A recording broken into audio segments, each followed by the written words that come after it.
بینەران و بیسەرانی بەڕێز لە شوێنێکن سڵاوتان لێبێت من کامەران حاج عومەر باسی ڕۆژتان پێشکەش دەکەم. باسی ڕۆژ ئەمڕۆ دوو تەوەر شرۆڤە دەکات. تەوەرێکمان تایبەت دەبێت بە سەردانی شاندی یەکگرتووی ئیسلامی کوردستان لە چەند ڕۆژی ڕابردوودا سەردانی شاندی یەکگرتوو بۆ کۆماری ئیسلامی ئێران و دیدار و کۆبنەوەیان و ناوەڕۆک و دەرەنجامەکانی ئەو کۆبنەوەیە بۆ قسەکردن لەسەر ئەم مژارە بە شێوەیەکی ڕاستەوخۆ لە شاری هەڵەبجەوە میوانداری دکتۆر یەحیا ڕیشاوەیی ئەندامی سەرکردایەتی یەکگرتووی ئیسلامی کوردستان و هەروەها یەکێک لە ئەندامانی شاندی یەکگرتووی ئیسلامی کوردستان بۆ کۆماری ئیسلامی ئێرانمان کردووە. دکتۆر یەحیا بەخێربێن بۆ باسی ڕۆژ. پێم باشە لە سەرەتادا لەوە دەست پێ بکەم کە ئەم سەردانەی شاندی یەکگرتووی ئیسلامی کوردستان بۆ کۆماری ئیسلامی ئێران لەسەر چ بنەمایەک بووە بە چ شێوەیەک ئەم سەردانە ڕێکخرا؟ بەناوی خی گەورە زۆر سپاس بۆ بەڕێستان دکتۆر یەحیا عومەر ڕێشاوی ناوەکە ڕێک بڕات. دیارە ماوەیەک لەمە پێش وەفدێکی باڵای کۆماری ئیسلامی ئێران سەردانی یەکگرتووی ئیسلامی کوردستانیان کرد. لە میانەی سەردانەکاندا بانگێشتی وەفدێکی باڵای یەکگرتووی ئیسلامی کوردستانیان کرد بە سەرپەرشتی بەڕێز ئەمینداری گشتی بۆ سەردانی کۆماری ئیسلامی ئێران. دیارە یەکگرتووی ئیسلامی کوردستان بە حکمی ئەو پێگە سیاسی کە هەیەی و بە حکمی پەیوەندی لەگەڵ وڵاتانی دراوسێ و لایەنە سیاسەکان بە شێوەیەکی گشتی بە پێویستی زانی کە ئەو سەردانە بکات و لە نزیکەوە بە پرسانی ئێرانی ببینێت و دید و تێڕوانین یەکگرتووی ئیسلامی کوردستان لەمەڕ پرسە سیاسەکان و بارودۆخی ناوچەکە و پەیوەندیەکانی نێوان هەرێم و بەغداد لەوێ بخرێتە ڕوو بۆ بەرپرسانی کۆماری ئیسلامی ئێران و سەردانەکە ئاستێکی زۆر باڵا بوو و بایەخێکی زۆر درا بە وەفدی ناوبراو لە نزیکەوە ئێمە بە پرسانی گەورەی ئێرانی بینران و قسە و گفتوگۆی زۆر جددی کرا. باشە لەسەر ئاستێکی باڵا دیدارەکە ئەنجامدرا. ئایا کۆماری ئیسلامی ئێران بەرپرسانی ئەو وڵاتە چ داواکاریەکیان هەبوو بۆ شاندی یەکگرتووی ئیسلامی کوردستان؟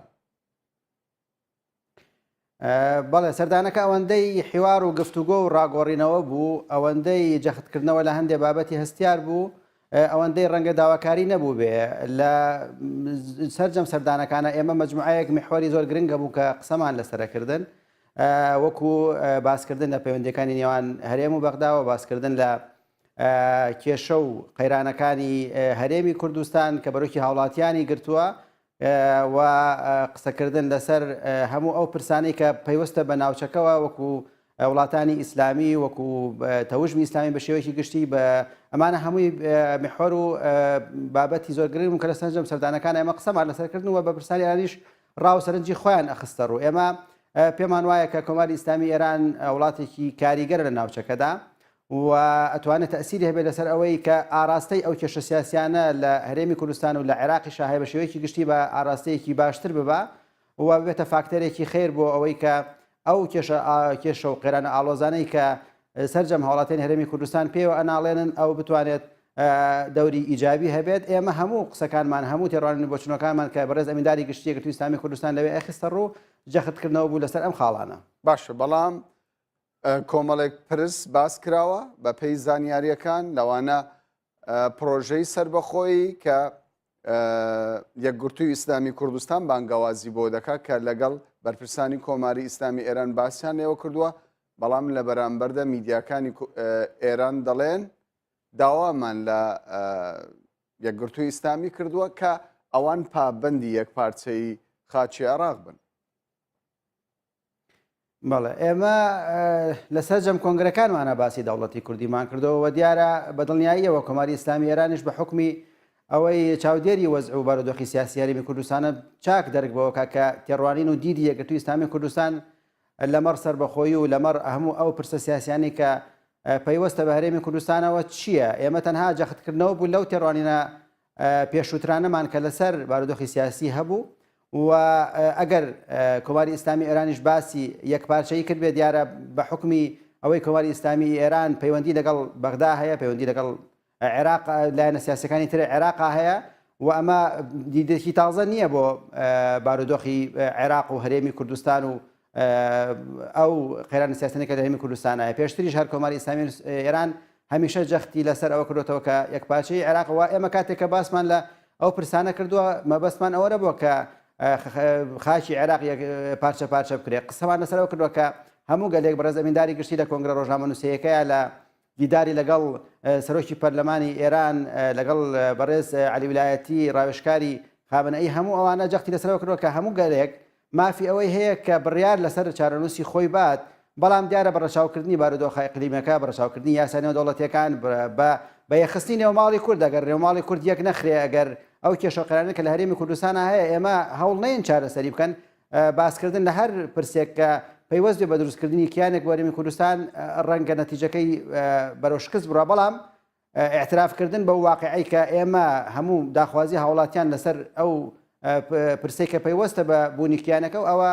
داخوازیەکە کە ئێمە نەک لە ئەو دیدارنە بەڵکو لە سەرجەم کۆنگرەکانمان لە سەرجەم استراتیژێتی ئیشمان ئەسڵ ئیش لەسەر ئەوەیە کە ئێمە لە داهاتوە ببینە خاوەنی کیان و دەوڵەتی خۆمان. باشە ئێستا ینی پەیوەندیەکانی یەکگرتووی ئیسلامی کوردستان لەگەڵ کۆماری ئیسلامی ئێران لە چه ئاستێکدایە؟ ئایا یەکگرتوو پێشتر هەندێک جار گلەی لەوە دەکرا کە بە شێوەک لە شێوەکان بەشێک لە ئەندامانی یەکگرتوو ڕخنیان لە شیعەکان لە ڕۆڵی کۆماری ئیسلامی ئێران لە عێراق دەگرت ئەم گلەیانەی کۆماری ئیسلامی ئێران توانیتان بیڕەوێنەوە؟ یعنی تۆ کە گلەی لە شوێنێکەکەی معناوە نییە پەیوەندەکان لەگەڵ ئاپشڕی ئێمە لە بەغدا ئەندام پەرلەمامان هەیە و زۆرینەش لە پەرلەمانتارەکان پەرلەمانتاری شیعەن و لایەنە سیاسەکانی دیکەش هەرێمی کوردستانیش بە هەمان شێوە پەیوەندیان لەگەڵ ئێران و لەگەڵ تورکیا و لەگەڵ زۆربەی وڵاتانی کە هەیە یەکگرتووی ئیسلامی کوردستان حیزبێکی سیاسیە مافی خۆیەتی کە پەیوەندی لەگەڵ هەموو لایەکە بە هاوسەنگی بپارێزێ و ئێمە ئاینی مشتەرەک ڕەنگە کۆمانەکاتەوە دراوسەیەتی و جیران کۆمانەکاتەوە بەڵام لە کاتی خۆشیە و لە کاتی پێویستە ئێمە قسەی حەقمان کردووە و ڕاستکاوانە و ڕاستگۆیانە ئێمە لە نزیکەوە بە پرسانی ئێرانیمان وت کە ئەو مۆزوعی کە جەختکردنەوەیە لەسەر مێژوو ئەبێ وەلا بنرێەوە باس لە مێژوو ئێستا نابێ بکرێ پێویستە کۆماری ئیسلامی ئێران زۆر فراوانتر بیر بکاتەوە و فراوانتر تێڕوانینی هەبێ بۆ سەرجەم پێکاتە و تایفە و لایەنەکانی عێراق و بە هاوسەنگی لەگەڵ هەموو لایەکەمان بەڵە بکە یعنی ئەگەر ئەم قسانە لە ئەندامێکی ئەو شاندەوە وەرگرن کە ئێمە یعنی ئەوەندە ڕازگویانە قسەمانە کرد ئەوەنە ڕاشکاوانە قسەمانە کرد کە هەندێک جار ڕەنگە بە هەستیاریەوە مەوزوعەکانیشان وەرگرت بێ بەڵام ئێمە بەرپرسیارەتی خۆمان و ئەو مەسئولیەتێک لەسەر شانمانە ئەوە ئەخوازێت کە ڕاشکاوانە قسە بکەین و لەوێ یعنی من احساسم بەوە نەکرد کە ئێمە وەفدی یەکگرتووی ئیسلامی کوردستان بەڵکو هەستمە کرد ئێمە نوێنراوی گەلی کوردینەوە لەوێ باس لە ئەو خەم و هەمە مشتەرەک و هاوبەشان نەکەین کە سەرجەم هاوڵاتیانی هەرێمی کوردستان پێوە ناڵێنێ و دید و تێڕوانیمان خۆمان ئەخستە ڕوو لەوێ. باشە دیارە لە ڕاگەندراوەکاندا بازدەوە کراوە کە بەرپرسانی ئێران داوایان لە ئێوە کردووە هەوڵدەن هەولێر لە بەغدا نزیک بکەنەوە. ئایا ئەمە بەو مانایە دێ کە لەمە دوای یەکگرتوو بە شێوەک لە شێوەکان هەوڵی نزیککردنەوەی هەولێر و بەغدا دەدا لەسەر حیسابی پرۆژەی سربەخۆیی؟ ڕەنگە بە پێچوانەوە بێ ئێمە هانی ئێرانەکانمان ناکە کێشەکانی نێوان بەغدا و هەرێم چارەسەر بکرێ ئەو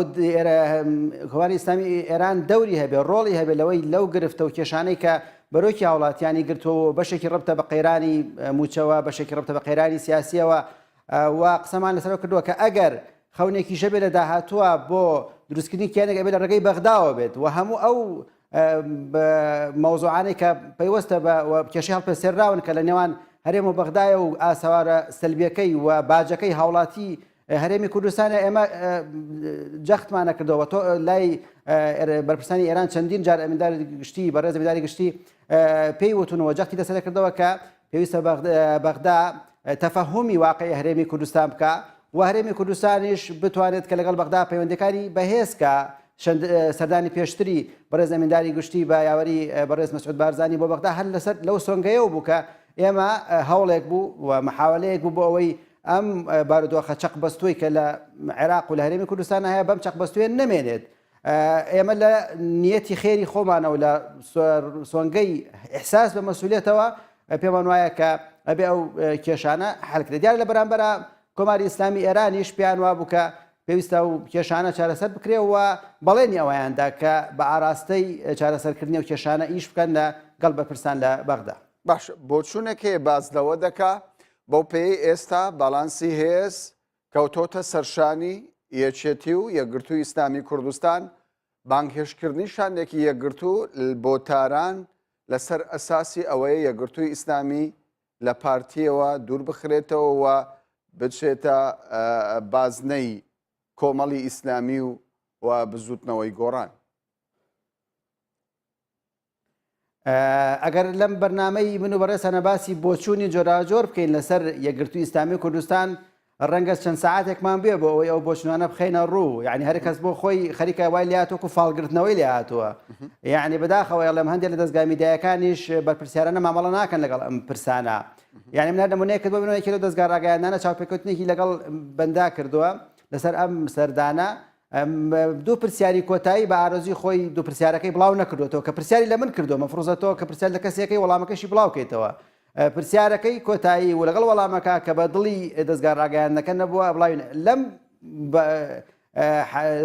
سەردانەی شاندی یەکگرتووی ئیسلامی کوردستانە بۆ ئێران زۆر ئیحساسمان بۆ کرد کە دەستگا ڕاگەیاندنەکان هەر ئەیانەیە بە زۆری زۆرداری ئەوەی کە خۆیان قەناعەتیان پێێتی ئەوە بۆ خەڵک بڵاو بکەنەوە نەک ئەوەی ئێمە ناوەسمزان ئێمە چی ئەڵێن تۆجارە بۆستە بزانە ئێمە بە شێوەیەکی ڕاستەوخۆ گفتوگۆ دەکەین و هەموو ئاخاوتنەکانیشمان ینی بینەرانی کوردستان 24 ئاگادارن تەنانەت لە تۆڕە کۆمەڵاتیەکانیش بە شێوەیەکی ڕاستەوخۆ دیدارەکەمان دەبیندرێ. تەرحێکی وا هەبووە یاخودنا؟ نەخێر بە هیچ شێوەیەک تەرحی لەو شێوەیە نەبوو. باشە. پەیوەندیتان ئێستا لەگەڵ بزوتنەوەی گۆڕان لە چه ئاستێکدایە؟ زۆر جار وا لێک دەدرێتەوە کە ساردیەک هەیە. بەڵێ دیارە ناشارڕێتەوە کە لە ماوەی پێشوە هەندێک ئاڵۆزی لە نێوان هەندێک لە بەرپرسانی یعنی لە تۆڕە کۆمەڵاتیەکانە بە شێوەیەکی گشتی زیاتر ڕەنگیایەوە دروست بوو لە نێوان تێڕوانینی گۆڕان بۆ بارودۆخە سیاسیەکە لە هەرێمی کوردستان و تێڕوانینی یەکگرتووی ئیسلامی کوردستانیش بۆ حەلکردنی ئەو بارودۆخە سیاسیەکە لە هەرێمی کوردستان هەیە. بەڵام لە هەموو حاڵەتەکانە ئێمە لەگەڵ ئێمە و لەگەڵ بەڕێزان لە بزوتنەوەی گۆڕانە مشتەرەکات و هاوبەشی زۆر هەیە. ئێمە خەباتێکی مشتەرەکمان هەیە، ئێمە لە ئۆپۆزیسیۆن بوونمان هەیە و ئێمە لە هەندێک پرس و لە هەندێک کێشا کە ڕەنگە تێڕوانینی مشتەرەکمان هەبێ ئەوانە کۆمانەکاتەوە. بەڵام دیارە لە ململانێ و لە سراعی سیاسی شاو لە تێڕوانین بۆ پرسە سیاسیەکانە ئەکرێت وجهە نەزەری مختلف هەبێت، تێڕوانینی جیاواز هەبێ و پێمان وایە کە یەکگرتووی ئیسلامی کوردستان بە حکمیەوەی باز لە ئاشتەوایی نێوماڵی کوردەکە ئەتوانێت دەورێکی باش ببینێت لەوەی ئاشتەوایی لەگەڵ هەموو لایەنە سیاسیەکانە هەیبێت و ئێمە بەو ئاراستەی ئیشەکەین و دڵنیابە لە داهاتووشە پەیوەندیەکانی ئێمە لەگەڵ بزوتنەوەی گۆڕان لەگەڵ سەرجەم لایەنەکانی سیاسی سەرساحەی هەرێمی کوردستان بە ئاراستێکی زۆر باش ئەڕوا و ئێمە ئەتوانین دەورێکی کاریگەرتر ببینین لەو ئێمە خۆمان لە سەردانەکەمانە بۆ کۆماری ئیسلامی ئێران باسی ئەومانە کرد کە پێویستە پەیوەندیەکانی نێوان پارتی دیموکراتی کوردستان و بزوتنەوەی گۆڕان چارەسەر بکرێت، کێشەکانیان حەل بکرێت. اینجا ئەگەر ئێمە لەوێ داوای ئەوەمان کردبێ لە کۆماری ئیسلامی ئێران و لە هەر شوێنەکانی کەش کە تەرحمان کردووە کە پەیوەندی نێوان ئەو دوو لایەنە ئەبێ چارەسەر بکرێ و داخوازی ئەوەمان کردبێ چۆن خۆمان لەگەڵ بزوتنەوەی گۆڕانە پەیوەندیەکانمان ئاڵۆزەکەین. باشە، ئێستا یەکێک لە داواکاریەکانی یەکگرتووی ئیسلامی ئەویش ئەوەیە کە تەواوی حزبەکان بە یەکەوە دابنیشن و ڕێککەون لەسەر گۆڕانکاریەکانی هەر سێ سەرۆکایەتیەکە. ینی چ گرنتیەک هەیە تەواوی حزبەکان لەسەر پرۆژەیەکی هاوبەش ڕێک بکەون؟ پێتان وانێ داواکاریەکی لەم شێوەیەدا لەم بارودۆخی ئێستادا زۆر زەحمەت بێ؟ هیچ گرنتیەک نییە لە پرۆسە و عملی سیاسیە. تۆ هەوڵی محاولە ئەەکەی. ئێمە یەکێک لە ئامانجەکانی سەردانەکەی شاندی یەکگرتووی ئیسلامی کوردستان بۆ کۆماری ئیسلامی ئێران ئەوە بوو کە ئێمە جۆرێک لە فشار دروست بکەین بۆ ئەوەی سەرجەم لایەنە سیاسیەکان لە ساحەی سیاسی هەرێمی کوردستانە پێکەوە لەسەر مێزی گفتوگۆ دابنیشن. ئێمە سێ قۆناغمان داناوە، قۆناغی بە یەکەوە دانیشتن، قۆناغی تەفاهم و پاش ئەوە چارەسەرکردنی ئەو کێشە و ئاریشانی کە بەرۆکی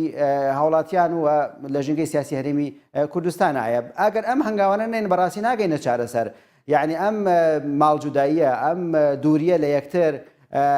تەنها باجەکەی هاوڵاتی لە هەرێمی کوردستانەیە، یعنی ببینە ئەو ژینگە سیاسی ئاڵۆزەی کە دروست بووە، ئەو ژینگە میدیایە پڕ لە قەیرانەی کە دروست بووە، ئەو حاڵەتە دەرونی سایکۆلۆژی کە هاوڵاتی هەرێمی کوردستانی پێ تێپەڕ ئەبێت، یعنی سەرباری قەیرانەداراییەکە سەربانی ئەو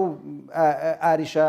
کۆمەڵایەتیانە کە لە هەرێمی کوردستانە دروست بووە، ئەم حاڵەتە سیاسی ژوای کرد ئەو نەترباری سەرشانی هاوڵاتیان قورستر بێ. ئێمە پێمان وایە کە ئەو هەنگاوی یەکەم کە بریتە لە دانیشتن لەسەر مێزی گفتوگۆ بەشێک لەو حاڵەتە دەرونیە چارەسەرەکە، یعنی ببینە لە کاتی دروستبوونی ئاڵۆزی میدیایی لە نێوان لایەنە سیاسیەکانە کاتێک کە بەڕێز ئەمینداری گشتی پامێک ئاراستەکە یاخود داوا لە لایەنە سیاسیەکانە کات کە لەسەر مێزی گفتوگۆ کۆبنەوە کەمێک لە قەیرانە سیاسیەکە قەیرانە ئیعلامیەکە ئەو شەڕە ئیعلامیە کەمە بێتەوە. ئەگەر ئێمەش بەو ئاراستە ئیش بکەین دیارە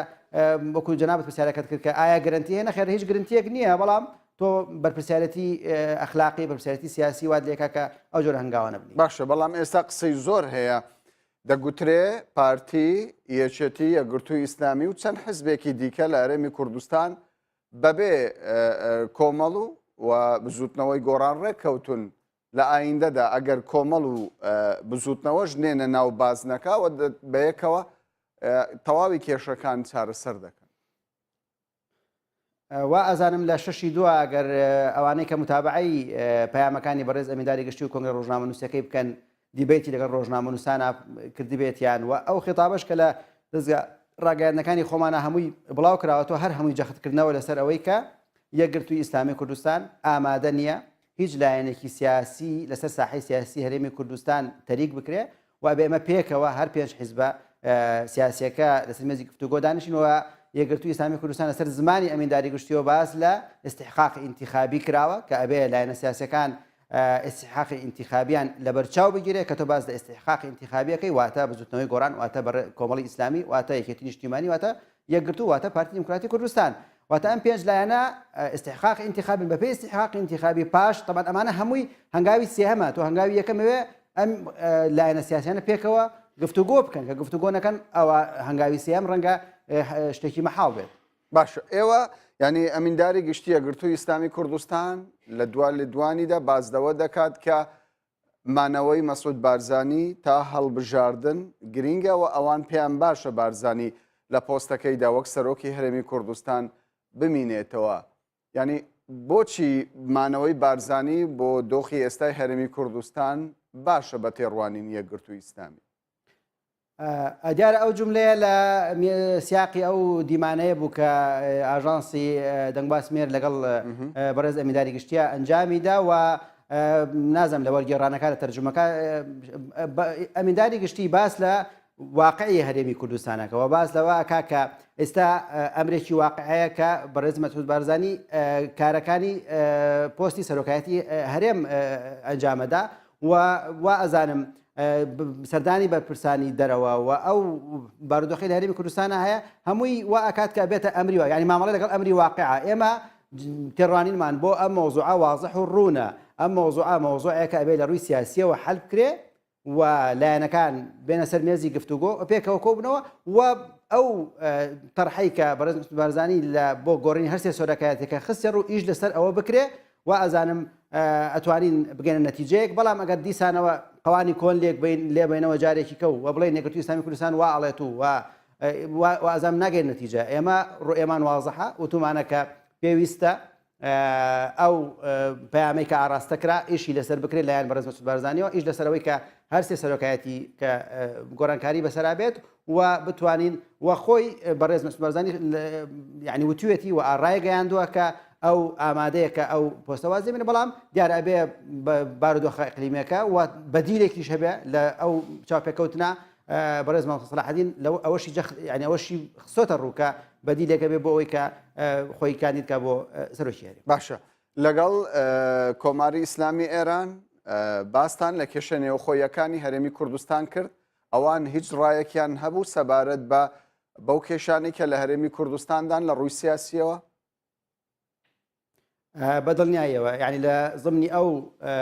باس و خواسانی کە کران لەگەڵ بەرپرسانی ئێرانیا خستنە ڕووی ئەوان تەما پرسیاریان نەکرد ئایا وەزع و بارودۆخی هەرێمی کوردستان چۆن ئەبینن ئێوە و وەزعەکە چۆنە. ئێمە باسەوەمان کرد کە پەرلەمان پەکراوە و حکوومەت بەکارەکانی خۆی بە فعلی هەڵناسێ و کێشە و قەیرانی دارایی هەیە لە هەرێمی کوردستانە وەزی هاوڵاتیان باش نییە نێوان لایەنە سیاسیەکان تا ڕادێک ئاڵۆزیتایە هەموو ئەوانە وا ئاخوازێت کە لایەنەکان لەگەڵ یەکتریا گفتوگۆ بکەن پێکەوە کۆ ببنەوە و هەموو لایەنێکی سیاسی اعتیباری بۆ دابنرێت لە ڕووی خوێندنەوەەوە لە ڕووی پرسپێکردنی لە ڕووی ڕاوێژەوە لە ڕووی ئەوەی کە چەندێک سنگ و قورسایی هەیە لەسەر ساحەی سیاسی هەرێمی کوردستان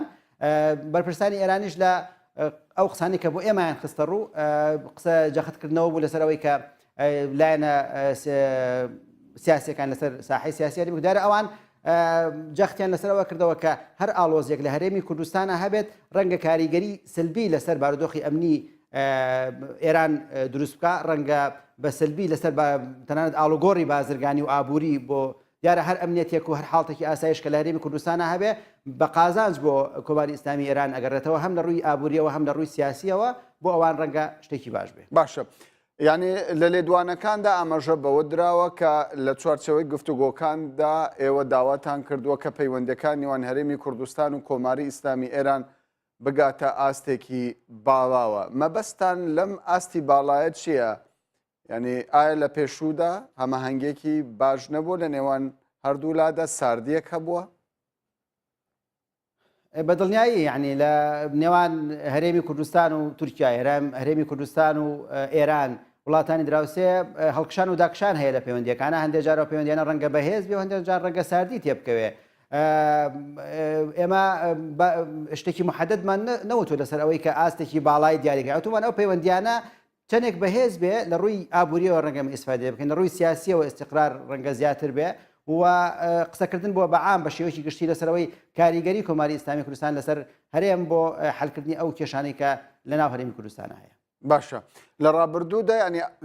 تێبینیەک دەکرێ ینی تاوەکو ئێستا سەرۆکی هەرێمی کوردستان هەرچەندە کە چەند جارێک داوەتی کۆماری ئیسلامی ئێران کراوە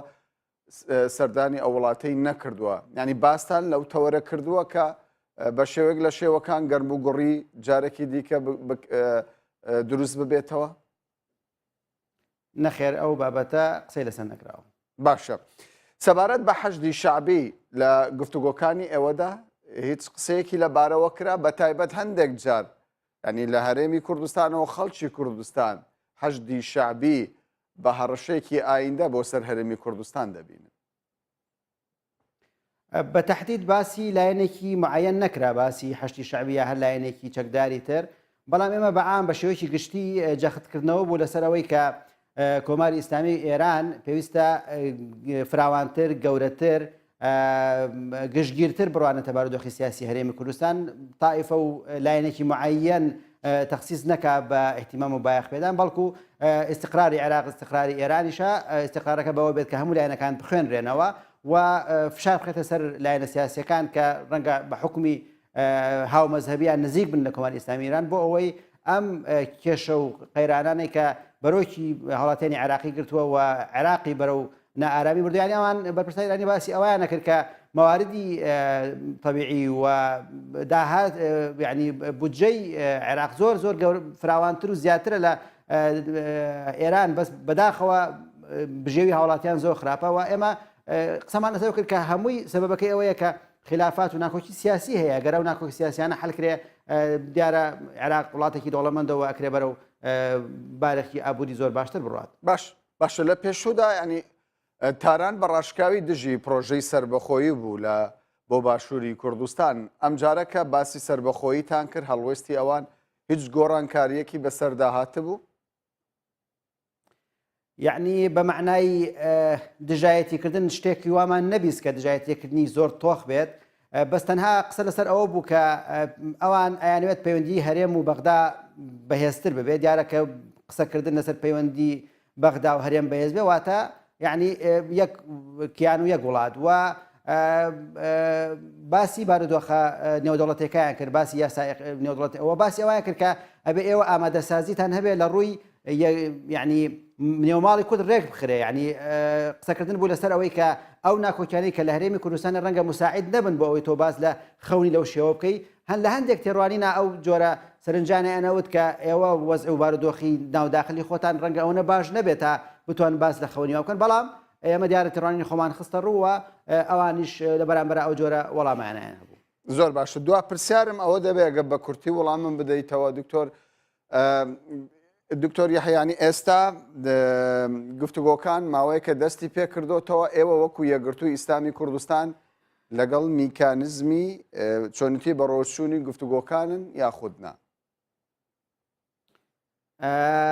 ئێمە نەتیجەکەیمان بەلاوە زۆر مهمە ڕەنگە میکانیزم زۆر گرنگ نەبێ مهمەوەی ئەم لایەنە سیاسیانە بە یەکەوە دانیشن گفتوگۆ بکەن کاتێک ئێمە بینیمانێکێتی و پارتی لە یەکەوە نزیکە بن و گفتوگۆ ئەکەن ڕەنگە هەندێک کەس تێڕوانی وا بوو بێت کە ئەمە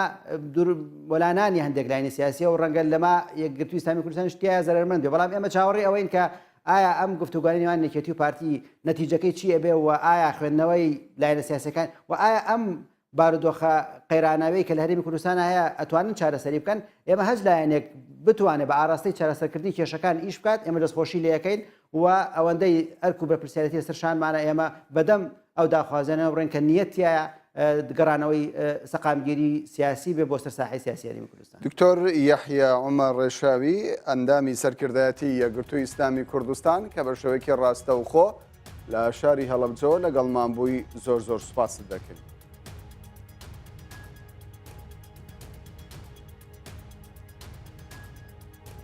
بەڵێ بەڕێزان لەگەڵمان ببینێنەوە باسی ڕۆژ بەردەوام دەبێت تەوەری دووەمان تایبەتە بە کەرتی تەندروستی. جارێکی دیکە سڵاوتان لێبێت بینەران و بیسەرانی کوردستان 24 و باسی ڕۆژ تەوەری دومی باسی ڕۆژمان تایبەتە بە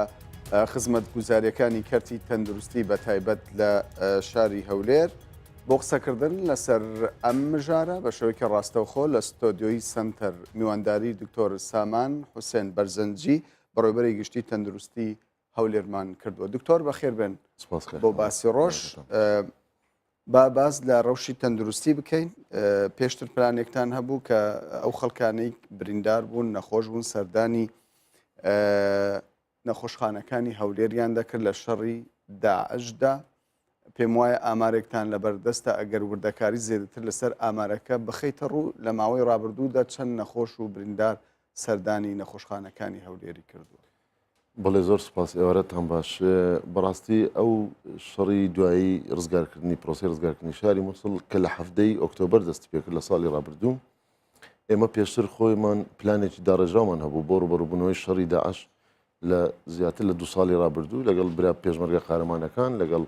چۆنێتی تەعاملکردن لەگەڵ ئاوارەکان بەڵام شەڕی ڕزگارکردنی مووسڵ جیاواز بوو لە شەڕەکانی پێشوو. جیاوازەکەی بەهۆ بوو کە شارێکی گەورەی وەکو مووسڵ و کە لە ژێردەستی داعشدایە و ئیداریان لەسەر حکوومەتی عێراق و وەزارەتی تەندروستی عێراقی فیدراڵە و شەڕەکە بەردەوام بوو ڕۆژانە بەردەوام بوو ڕۆژانە بریندار زۆر بوو ئەوە نەبوو بڵین ماوە بێ و لێشاوێکی زۆری بریندارانی سەربازی و مەدەنی کە ڕوو لە شاری هەولێر دەکا واتە ئێمە وەکو پارێزگای هەولێر هەموو دام و دەستگاکان لە خزمەتی هاوڵاتیانی شارێکی ترە واتە دەتوانین لە بەواتەشتر پارێزگایەکتر لەسەر حسابی ینی خەڵکی هەولێر دەتوانین بڵین لەسەر حسابی هاوڵاتیان و بە شەمافی هاوڵاتیانی هەولێرە چونکە بەداخەوە وەزارەتی تەندروستی عێراقی فیدراڵ ماوەیەک بەر لە ماوەیەک کورت بەر لە هەفتەی ئۆکتۆبەر ئێمە چەند دانیشتێکمان کرد چەند شاندێکیان هاتن وەکیل وەزیری سەحەی عێراقی فیدراڵ سەرۆکی ئەم پرۆسەیە بۆ خزمەت گوزاریەکانی تەندروستی لە شەڕی ئازادکردنی مووسڵ ئێمە ژووری عملیاتماندانە لەسەر ئاستی کارجێڕی و پەیوەندیەکان و ئیداریەوە هیچ کێشەیەکمان نییە و پەیوەندێکی پتە و کارێکی باش و کۆڕ و کۆبنەوە هەبوو بەڵام لەسەر ئاستی هێنانی پێداویستی پزیشکی بەڕاستی بەداخەوە نەک لەو ئاستە نەبووم دەتوان بڵێم شتێکی وایە نەکرد. ینی بریندار نەخۆش هاوڵاتی عێراقیە و لە دەرەوەی سنووری ئیدارەی هەرێمی کوردستانە بۆچی دەبێت خزمەت گوزاریەکان لەسەر ئەرکی حکوومەتی هەرێمی کوردستان بێت؟ خۆی ئێمە سەرچاوی داودمان و پێداویستی پزیشکیمان بە سەرچاوەیەکی سەرەکی بەغدایە بۆ هەموو عێراق مؤسسەی کیمادیا لە دوای ساڵی 2023 تا ئێستاش بە سەرچاوی سەرەکی دابینکردنی دەرمان دادەنرێت بەڵام هەردەم هەموو ساڵەکانی ڕابردوو نەگەیشتۆتە لە 150 ئەو داو دەرمانە پێداویستی کە ئێمە پێداویستیمان پێەیە و لە زۆرەوەی پارێزگاکانی جوابە بە تایبەتی لە هەرێمی کوردستان کێشەکان زۆرە من ناتمەناو ئەو بابەتە بەڵام ئەوەی کە ئێمە دەڵێن بە پێی پێویستنەبەوە واتە ئەو واتایە ناگەینی کە ئەوان ئەو بەشە دەرمانەی هەرێمی کوردستان و بەشە دەرمانی شاری هەولێرە ئەوە حساب بکەن لەسەر ئەوەی کە ئێمە خەرجی دەکەین بۆیە دەبواە پلانێکی تایبەتیان هەبە پلانێکی تایبەت بۆ ینی کێشەکە سیاسیە یاخود مەسەلە ئیداریە کەم تەرخەمی ئیداری خۆی ئەوان دوای هەفتا سەمین ڕۆژ وەزیری سەحەی عێراق بەڕێز دکتۆر عەدیلە هات سەردانی کردووە ئەو واقعی بە چای خۆی بینی لە نەخۆشخانەکان لە ناو کەمپەکان و بەڵێنیدا بەڵام تا ئێستا ژێمە لە چاوەڕوانی ئەوین ئەوانیش هەندێک مبەڕڕ و کێشەی خۆیان هەیە بۆ نمونە ئەوان باسی ئەوە دەکەن کە ساڵانە تریلیۆنێک و نزیکەی 670 میلیارد دیناری عێراقی بودجەیەکی مادیە بۆ لە 2017 بۆتە نیوە و هەندێک کەمتریش لە نیوە کەواتە داهات نییە ئەوە بەشێکە. پارەی نییە عێراق دەرمان بکڕێت بودجەیان زۆر کەم بۆتەوە بەڵام ئەوە ناگەێنێ لە بەرەوەی لە ڕووی سەربازیەوە پلانێکی تۆکمە و باشیان هەبوو بۆ ئەم باش ئەوە ینی ئیمکانێتێکی باش دیارە هەڵوەستی عێراق دەزاندرێت کە بە باشی هاوکاری هەرێمی کوردستانی نەکردووە تاوکو ئێستا ینی وەڵامی پرسیاری یەکەم من نەداوە ئامارتان لە بەردەستە چەند کەس بەڵێ ئێمە ئامارمان لەدەستە تەبعاً لەو دوو سێ هەفتەی ڕابردوو هەندێک بریندار کەم بۆتەوە لە بەرەوەی پرۆسەکە ڕاوەستاوە تا بەشی دووەمی شاری مووسڵ بەڵام لە کاتی تقریبان 3 مانگ و زیاتر چەند ڕۆژێک کە لە هەفتەی ئۆکتۆبەرەوە بە نەخۆش و بە بریندار بە هەموویەوە نزیکەی زیاتر لە 28,000 نەخۆش هاتە شاری هەولێر بەس لەم پرۆسەیە کە لە ڕێگەی شاری مووسڵەوە مباشر بۆ ناو هەولێر و لە ڕێگەی کەمپەکانی زیاتر لە 28,000 بڵێ نزیکەی 14,000یان بریندار بوون ئەم بریندارانش مەدەنیەکان زیاتر بوو لە سەربازی واتە برینداری شەڕ و تەقینەوە و قەسف و ئەوەی کە لە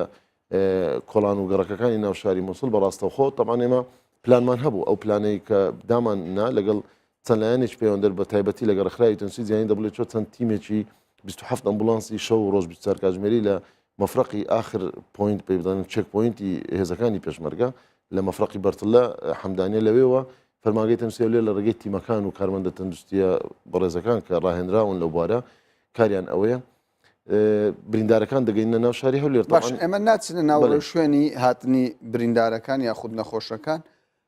ینی لە کاتێکدا لە هەموو وڵاتێک ئەولەویەت بۆ هاوڵاتی شارەکەتە ئەنی ئێوە تا کەی بەردەوام دەبن ئەو هەموو خزمەت گوزاریانە لەو قەیرانانەی کە ئێستا هەرێمیش پێیدا تێپەڕ دەبێ ئێوە ڕادستی بریندارانی عراقی بکەن قسەکەی بەڕێز زۆر جوانەکە کامران ئێمە سێ لایەنی هەیە ئەم پرۆسەیە وەرگرتنی بریندار و بۆ چی و تا چەند حدێک لایەنی سیاسەکەی دەسەڵاتی ئێمە نییە ئێمە ڕێگە لە نەخۆش بگرین و لەسەر سەیتەڕەوە بڵین نابێ و نەخۆشە بێتە شاری هەولێر لایەنی مرۆڤایەتیەکەشی مامان شێوە لە هیچ عرفێکی دنیادا نییە تۆ بریندار بەبێ هیچ تەماشاکردنێکی قەومی ئاینی یان هەر جیاوازکاریەک تۆ وەکو مرۆڤ تەعاملی لەگەڵ دەکەی کاتێک بریندارە لایەنی سێمیان ئایدی ئێمەیە کە ئێمە لەسەر ئێمە خۆمان ڕێک بخین لایەنە پزیشکی و لایەنە ئیداریەکەی خۆمانە لۆکەڵی خۆمان ڕێخستە بوو بەوە بۆ نمونە ئێمە ئەو بریندارانە محەتەی یەکەمی وەرگرتنمان لەو سنوورە بوو کە باسم کرد دواتر بۆ نەخۆشخانەی ئیمەرجەنسی و نەخۆشخانەی فریاکردنی ڕۆژاوای هەولێر و ڕۆژانە ئیخلامان دەکردیان بڵین بەتاڵمان دەکرێت ئەو نەخۆشانە چکە ڕۆژی وا هەبوو زیاتر لە 150 بریندار هاتووە 100 تا 150 بە ڕۆژانە بە معدل ڕۆژانە 100 تا 150 بریندار بەڵام لێرەدا ئەوەیە بڵێ ئایا زیاتر لە 150 نەخۆشیش هاتووە کەواتە ڕۆژانە 300 ئایا ینی پێداویستیەکان لە دکتۆر لە پەرستیار لە دەرمان نەخۆشخانە بڵێ ئەوەی زۆر پەک خستین و ئەوەی ئێستا کە ئێمە هەندێک کێشە و گرفتمانە ئێستا لە ناو گرفت و نەتیجەکەی و ئێمە چەند جارێک لە ڕێگەی کەناڵی بەڕێستان لە زۆر لە کۆنگرە ڕۆژنامەوانەکان و حزوری وەزیری سەحەی عێراق ڕاماگەیان هۆشداریماندا کە ئەگەر حکوومەتی عێراقی فیدرال نێتە سەر دەنگ و لەگەڵ لایەنە پەیوەنداریەکانی خۆشمان بەڕاستی باسمان کردو هۆشداریماندا کە ئێمە تووشی گرفتی نەمان نەک تەنها کورتێنان ئێستا چەند بابەتێکی دەرمان هەیە نەمانماوە ئێستا چەند کێشەیەکمان هەیە لە هەمووی گرنگتر طبعاً داو دەرمان و پێداویستی پزیشکیە دەرمانەکانی بەشی دەرمانانەی کە نەماوە ڕێژیان زۆر من دەتوان بڵێم ئەو دەرمان و پێداویستی کە لە بواە لە ماوەی 7 مانگ 8 مانجی شاری هەولێر بەشی کردبا لە ماوەی 3 مانگ سرف کرد ئەوە تەواو بوو و ئێستا ئێمە چەند ڕۆژێک هەندێک دەرمانی پێداویستی نەشتەرگەریمان کە زۆر بۆ ڕزگارکردنی ژیانی مرۆڤ بوو چەند بەشێک زۆر کەماماوە تو دەبی دایمەن لە حالەتی چکەمە لە حالەتی شەڕ داین لە شەڕی دژی داعش داین دەبێت دایمە لە حالەتێک باشیان بۆیە چەند حالەتێکمان تەزیل کرد لە هۆڵەکانی نەشتەرگەری تا ئێستا کە دوونێکە دەستمان پێکردەوە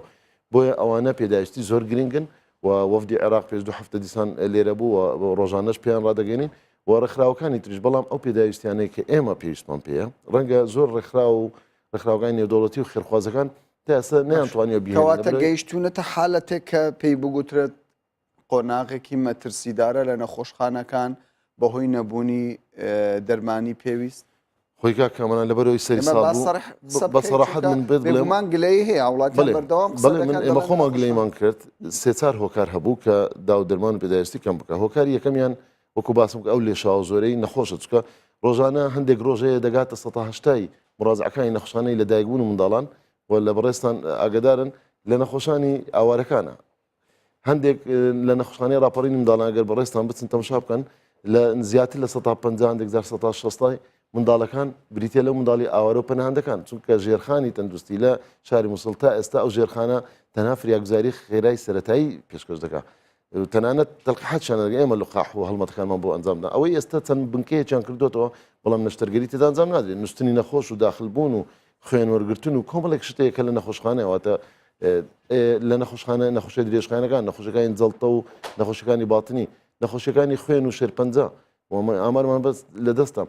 نەخۆشەکانی تالاسیمیا هەشت حالەتیان ماوەدەی بێن ئێمە خوێنی ژۆر بگرن ئەوەن هەمووی پێداویستی پێویستە پێداویستێکی زۆر گرنگ و پێداویستی کە ڕزگارکردنی ژیانی مرۆڤە بەڵام هەر ئەو هۆکارە نییە بەڕاستی من هەندێک هۆکاری تریش هەیە پێشەم شتێک لە مؤسسەی کیمادیا خۆیان تووشی کورتێنانێکی زۆر بوونە لە بەغدا ئەوەش هۆکار بوو کە لە 15 دوازدەوە تا 21 ڕاگرتن و جەردی ساڵانیان هەبوو هیچ بەشە دەرمانەکەی خۆشمان نهات نەک ئەو بەشەی مووسڵیان نەداش ئێمە ئەگەر واز لە بەغدا بینین ینی ئێمە دەزانین هەڵوەستی بەغدا بەڵام چارەسەر چییە؟ ینی هاوڵاتیەک لە هەرێمی کوردستان نەخۆش دەکەوێت چارەسەرەکان بۆ باز بکەم بە سوپاسەوە بۆ وەزارەتی دارایی حکوومەت هەرێمی کوردستان ساڵانە تەخسیسی کڕینی دەرمان و پێداویستی پزیشکی دەدا ئەم تەخسیسکە وەکو باسم کرد لە 150 هەندێک لە خوار 150 پێداویستەکانی ئێمە لە ساڵانی ڕابردوو دەگەشت ئەوەی بەشەکەی تر 150ەکەی تر حکوومەت هەرێمی کوردستان پڕی دەکردەوە لە ڕێگە بودجەیە بەڵام ئێستا ئێمە لەمان جیازدەوە هیچ کڕینێکمان لەو ڕۆژانە ئێستا دوێنێکە تەخسیس و ڕەزامەندیمان پێگەیشت کە وەزارەتی دارایی حکوومەت هەرێمی کوردستان کە دەست پێ بکەینە خۆمان دابین بکەین ئەوەش کێشەیەک بوو کێشەیەکی تر کە زۆر گرنگە و کێشەیە حەز دەکەم لێرە باسی بکەم بەڕاستی کاکەمەران دوورکەوتنەوەی کۆمپانیاکان و ئەوانەی کەشتیان پێدەفرۆشتین چونکە ئێمە بە قەرزیش بە قەرز متمانە نەما چونکە سەرەتای قەیرانی دارایی ڕەنگە تا ماوەیەک تحمل دەگا کۆمپانیای خۆی خستۆتە ژێر قەردێک لەگەڵ حکوومەت ئێمە بە قەرزیش بەشتی ضروریات نەمان دێشت هۆڵێکی نەشتەرگەری ڕابۆستێ پێداویستی هەندێک شتی زۆر گرنگە بە قەرزیش با تەخسیسیش نەبایە ئێمە چونکە ژیانی مرۆڤ گرنگترە بەڵام ئێستاکە ئیسجابیان نییە یان ناهێنن یان ئەوە نییە چونکە ئەو قەرزە زۆرەی لەسەریتی ئەو ڕازی نییە بۆ شێوە بۆ ئەگەر لە حالەتێکدا بداتێ هەندێک زار بە سێقات و چوارقات و ئەوە کێشەیەکی گەورەیە کە ئێمە ڕەنگە نەتوانین دابینی بکەین بۆیە ئێستا ئێمە بیرمان لەوە کردێتەوە دوای ئەوەی کە لە ساڵی 2017 پلانێکی تۆکمە و دوور و درێژ هەموو بوارەکان دایتمانە وەزارەتی تەندروستی بە تایبەتی لە دەرمان لە پێداویستی بە چەند مەبلەغ پارە ئێمە دەبێ هەندێک ڕێژەی ئایتمەکان جۆرەکان کەم بکەینەوە و تەخسیسەکان دابش بکەین بۆ ئەو چکە ئێمە لە شەڕداین لە ژێر فشاری ئەو ئاوەرە زۆرەین و بەڕاستیش دەبێ ئەتیمادی خۆمان وا بکەین کە هەندێک بابەتی زۆر گرنگەیە پێداویستەکان بێنین بۆ نەخۆشخانەکان هەندێک پێداویستی ڕەنگە بۆچیانی لە کاتێکدا نەخسەکی زۆر لە نەخۆشخانەکان هەیە بۆچی وەزارەتی تەندروستی بەڕاشکاوی ینی لە میدیاکان باز ناکات دەنگی خۆی ناگەینتە کۆمەڵگەی نێودوڵەتی بۆ فریاکەوتنی نەخۆشانی کاکەمەران کۆمەڵگەی نێودوڵەتی زۆر باسمان کردووە زۆر حتا بەڕێز جەنابی وەزیری تەندروستی زۆرجار لە مقابلەکان باسی ئەو قەرزەی کردووە کە وەزارەتی تەندروستی بکە بەڵام ڕێکخراوەکانی UN ئەو بەشە دەرمان و پێداویستی بۆ دێنی زیاتر شتی فریاگوزاری سەرەتایی و هەندێک پێداویستی زیاتر بۆ کەمپەکان تەرکیز دەکەن بۆ چاودێری تەندروستی سەرەتایی بەڵام لە کاتێکدا ئێمە موادی تەقدیر موادی بۆ نمونە پێداویستەکانی ناو هۆڵی نەشتەرگەری لە پێداویستەکانی ئەوانەی کە یەکجار بەکاردێت و تیوب و دیسپۆزەبلی پێدەڵێن یانیش ئەو پێداویستیانەی شکان و مێشک سەر و بڕغی و پلاتین و کۆمەڵێک ئەو پێداویستیانە هەیە هەندێک دەرمانی تەقدیر هەیە ئەو پێداویستیانە بۆ ئێمە گرینگە یعنی تەنانەت هەندێک جار ئامێری پزیشکی کاتێک ئامێرێکت لە کار دەکەوێت پێویستی بەسییانەیە کەواتە ئێستا وای لێ هاتووە خەڵک لە باتی نەخۆشخانە گشتیەکان بیر لە نەخۆشخانە تایبەتیەکان و ئەهلی بکاتەوە بۆ چارەسەر نەخێر وای لێ نهاتوە چونکە بە هیچ نەبوونی دەرمان نەگەشتۆتە ڕادەیە کە کار ڕابۆستێ بەڵامیش ڕابۆستێ بەڵام جێگای مەترسی ئێمە هۆشداریماندا و هەندێک لە دەرمانی تەقدیر چەند ئایتمێکمان لە هەفتەی ڕابردوو نەما نەک بە معنای کە سفر هیچ نەما بەڵام هەڵمان گرت بۆ وەکو دەڵێ بۆ ئەوەی کە تەنها ئیمرجنسیەکان ئەوی ژیانی مرۆڤ ڕزگار دەکات بۆ نمونە تۆ بەیانی عملیاتێک هەیە پێویستت پێ ئەو عملیاتە دەتوانێت ئەم هەفتەیە بکەیت دەتوانانی ماگەشتر بکەیت ئەو عملیاتەمان تەعجیل کرد بەڵام عملیاتێک پێویستە ئێستا ئەو ساعاتە دەبی بچێنە هۆڵ نەشتەرگەری ئەوە ڕانەوەستاوە و هیچ عملیاتەکان دەستمان بە قائمەش کردەوە کە پێی دەڵێن قائمە بەڵام زۆر جار هاوڵاتی گلەی لەوە دەکات لە نەخۆشخانە گشتیەکان دەرمان نییە ناچارن لە دەرەوە لە بازاری ڕەشدەیکردن و دواتر لە نەخۆشخانە گشتەکان بەکاری دەین ئەمە لە تۆڕە کۆمەڵاتەکان بڵێ ئەو دەرمانانە جیاوازە طبعا دەرمانی ڕزگارکردنی ژانی مرۆڤ دەرمانی هۆڵەکانی نەشتەرگەری هۆڵەکانی پێشوازی و تەواریەکان ئەو دەرمانانە بە بەردەوام نەبڕایە و نەمان هێشتۆ ببڕێ چونکە ئەوە کارێکی حکوومەتە بەڵام هەندێک جار تۆ ئەنتیبایۆتیکێک تێ ڕەنگە پزیشکێک پێ دەڵێ لە فلان مارکە لە فلان کۆمپانیا فلان مارکە ئەوە کە پێمان ڕاست نیە بەڕاستی پزیشکەکان و وانیش هەر نەخۆشخانەیەک کە ئەوە بکە یان بەڕاستی لەم لەنگە نەبوو بێت مەفحوز نییە لە بازار ئێمە بۆ دەرمانی تەخدیر بۆ باز بکەم ئەو دەرمانێک کە ئێمە دەمانێت بێنین دەرمانی تەخدیرمان کەم بوو نەمابوو بەدەستمان نەدەکات مەفحوز ئێستا لە ماوەی دوسێ ڕۆژی ڕابردوو کۆمپانیایەک بۆمانی هێنا کە مەفحوز بێت پشکنین و ڕێگە پێدان هەبێت چونکە لە دام و دەستگا حکومیەکان هیچ دەرمانێک ئەگە ڕێگە پێدان و مەفحوس و پشکنینی نەبێت هیچ لیژنەیەک هیچ مستەلیمی با بڵین مەتخەرێک و مەخزانێکی دەرمان ئامادە نییە وەری بگرێت چکە دەبی هەموو ئەوراقی تەواو بێ ئینجا بێتە ناو دەستگا حکومی بۆیە هەندێک جار دەرمانەکە هەرزانیشە تۆ ڕەنگە پارەش تەبی بیکڕی بەڵام دەستت ناکەی ڕێگە پێدانی هەبی ئەوە کێشەیەکە تەفان تەفسیری زۆرە بۆ ڕێگە پێدانیا و یان تاخیر دەبێ بۆ نمونە لە بەغدا ئێمە لەگەڵ بەغدا دانیشتین بۆچی دەرمانی تەخدیر دەرمانی سڕکردن کەمە ئەوان بەمەیان گۆ 500 لێ وەرگرتن 500 ئەوەی مادەی ئیزمیرۆنمان هەیە گوتی مادەیەکی زۆرمان بە 100,000مان هەیە بەڵام هێشتا لە پشکنین دەرنەچوە لە مەغزانەکانی بەڵام ئطلاق سەرفی بۆ نەکراوە ینی خەرج ناکرێت لە بەرەوەی پشکنین و ڕێگە پێدانی ماوە ئیدی دەرمان خۆی کێشەیەکی گەورەیە دەرمان بابەتێک و مەلەفێکی بەڵام ئێستا چاکسازیەکان ینی دوێنێ پێرە لە راپۆرتی سەرۆکات هێرم بازدەوە دەکرێت کە کۆنتترۆلی ئەو بابەتە دەکرێت لەمە و دو هەر کەسێک بۆی نییە بازرگانی بە دەرمان بەتاکید ئەوە نەتیجەی باشی دەبیت چونکە ئەوەی کە ئێمە لە راپۆرتەکەی سەرۆکاتی هەرێمی کوردستان بینیمان کە بەرنامە هەیە مؤسسەی دەرمان دروست بکرێت کە ئەوە زۆر گرینگە و بەرنامە هەیە کە کوالیتی کۆنتترۆلی دەرمان تونتر بکرێت تونتۆڵ بکرێت بۆ بازاری قاچاغ و ڕێگە پێدان بە هاتنە ژوورەوە و درزەکردنی هەر دەرمانێک بۆ ناو بازار بتاکید ئەوە ڕەوشەکە بابین هەندێک کێشەی دکتۆر و پرستیارەکان ینی لە ماوەی ڕابردوودا گەر بە تایبەت قسە لەسەر دکتۆر بکەین ینی تاوکە ئێستاکە بەشی زۆریان دانەمەزراون ئەمە گرفتی بۆ ئێوە دروست نەکردووە دامەزراندنی پزیشکان بە گشتی هەموو پزیشکانی دیدان و دەرمانسازان بەڕاستی پرۆسەیەکی زۆر گرینگە و بەردەوامە لە بەرەوەی جیاوازە لە فەرمانبەرانی تری کەرتەکانی خزمەت جیاوازە طبعا ئەوە لەبەر ئەزمەی اقتصادی و ئەو قەیرانە ئابوووریە کە ئێستا هەیە و بە دامەزراندن نەوە لە حکوومەتەرێن بە ئیستنا ساڵی پار و پێراریش کە تەنها پزیشکانیان کرد لەبەر ڕانۆستانی پرۆس بەڵام ئەو ساڵ زۆر دواکەوت و هیوادارین هەموو پزیشکانی دەرمانساز هەبووە لەسەر نەخۆش بەتاکید طبعا ئێمە زۆر کە تووشی کێشەیەک گەورە بین چونکە هەندێک لەو پزیشکانە ئێستا لە پزیشکانی دیدان و پزیشکانی گشتی و دەرمانسازەوە خۆبەخشانە داوامیان دەکرد هەندێک لەوانە تا یەک لە یەکێکەوە کە بەجیانێش ئێمە ناچار بووین سێ قاوس چوار قاوس بە یەک پزیشک ببینێت چونکە پزیشکی نیشتەجێ کاکەمەران جیاوازە لە پزیشکی پسپۆر پزیشکی پسپۆر کاتێک ڕۆژێ جارێک دوو جار دێت سەر لە نەخۆشدا و عملیاتی دەکات یان داخل دەکات تەبڵگە ئەوەی کە دەمینێتەوە لە نەخۆشخانە بە بسەر شەو و ڕۆژ متابعی دەکات و زەختی وەردەگری تەبڵەوە ئەوە پزیشکی نیشتەجێی خولاوە بە تایبەتیش لە قەزا و ناحیەکان تووشی ئەو گرفتە بووین وە کێشەیەکی گەورەی دروست کرد بەڵام خۆشبەختانە ئێستاکە کە بەشێکیان دامەزراون هیوادارین کە بەشەکانی تریشی دابمەزرێت ئەوە دەکرێت ئێمە سوودی لێبگرن ئەمە لایەنی دووەمیان پرۆسەی ممارەسەکردنی پیشەیەکەی تۆ پزیشکی 6 ساڵ خوێندنەوە دەبی بێ پزیشکی نیشتەجێ خولاو بکەیت دوای ئەوە ببیە دەچێت قەزا و ناحکان دواتە دەگەڕێەوە تەرقیە دەکەی دەبێ پزیشکی نیشتەجێی دێرین دەبێ مقیم ئەقدەم دواتر دەچێت ناو دیراسات علیا بۆی پسپۆری بەدەست بێنیت چەند ساڵێک لە پسپۆری دەبێت کە پسپۆری دەزارێت لە قەزا و ناحکان ئەم پرۆسە و بازنەیە لە هەر لایەکیان بپرسێت یان ژڕای بگری تۆ کێشەکەت بە هەمووی ڕادۆستی چکە ئەو پزیشکی چتە قەزا و ناحکان ساڵێک بە ڕێنمایی دەبێت لێبی بە ئیجباری دواتر دەهێنینەوە باشە ئێمە ئەگەر بینە سەر موچەی دام و دەستگاکانی پزیشکی زۆر جار ینی ئەوان وەکو پێشمەرگە حساب نەکراون هەشمار نەکراون ئەمە کاریگەری هەبوو لەسەر ئەدای خزمەت گوزاریەکان ئەمە وەکو لە بیدایەت باسم کرد کێشەکانی بە تایبەتەوە چەند مانگە ڕابردووی ئاوەرەکان و شەڕی مووسڵ کێشەی دەرمانمان باس کرد کێشەی دووەمیان کەمبوونەوەی ئارەزومەندانەی کارکردن لە نێو پزیشکان و کارمەندان و فەرمانبەران بەگشتی بەڕاستی من لێرە سوپاسی هەموو پزیشکان و کارمەندانی تەندروستی یەکەم لە نەخۆشخانەکان بە تایبەتی لە فریاکەوتنەکان کە بەڕاستی شەو و ڕۆژ و شەونخونیان کردو ئەوانە شەو ئۆتڵا پشوو هەموو کاتێک کاریان کردووە و لەگەڵ ئێش و ئازارەکان دەبێت هەندێک